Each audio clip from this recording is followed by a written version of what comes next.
everyone, this is Chantel back with another educational video, and today I'm going to show you how to perform a venipuncture procedure. So first thing you want to do is you want to review your doctor's order or requisition to see what tubes that you need to draw, what test is ordered on the patient, and then you want to verify and confirm. So you're going to ask the patient to state their full name and spell their last name and also give you their date of birth. You're going to compare that with the armband if they have an armband on or a driver's license. Once you do that and you confirm, then you're going to go ahead and wash your hands.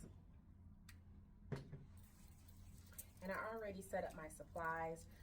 I do recommend that you set up your supplies because once you tie the tourniquet on, you only have 1 minute to leave that tourniquet on. So I have my needle, which is already attached to the adapter. I have my tubes, I have my alcohol, and I have my gauze and my tourniquet. And then I also have a sharps container that's nearby. So I'm gonna go ahead and don gloves.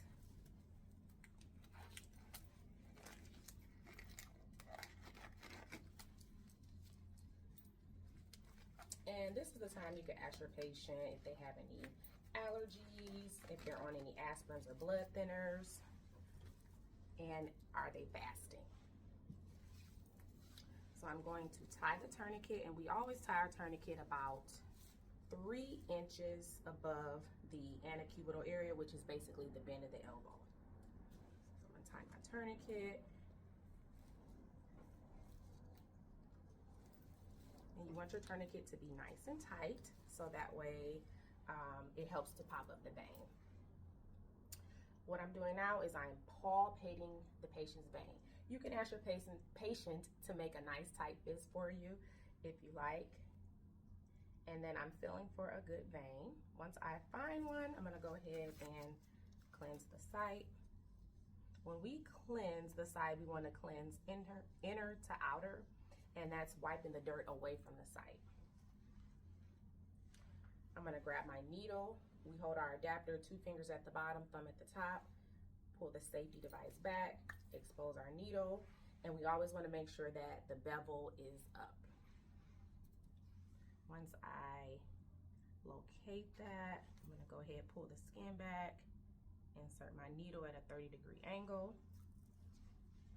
and then go ahead and pop my tubes on. And then there we go. I am popping my tubes on in the correct order as well.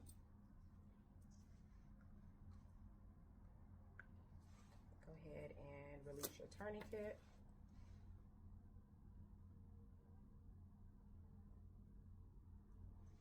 Invert your tubes to make sure that you mix that anticoagulant with the blood. Cover over the site with your gauze, but do not press because there is a needle inside that patient's vein and you don't want to press down. Pull out fast and then press down. And then make sure you lock your needle. I always say pop, lock, and drop. So that's pop the tourniquet, lock the needle, and then go ahead and drop it in your sharps container. And then from there, you would bandage your patient and thank them. And so that is how you perform a venipuncture procedure.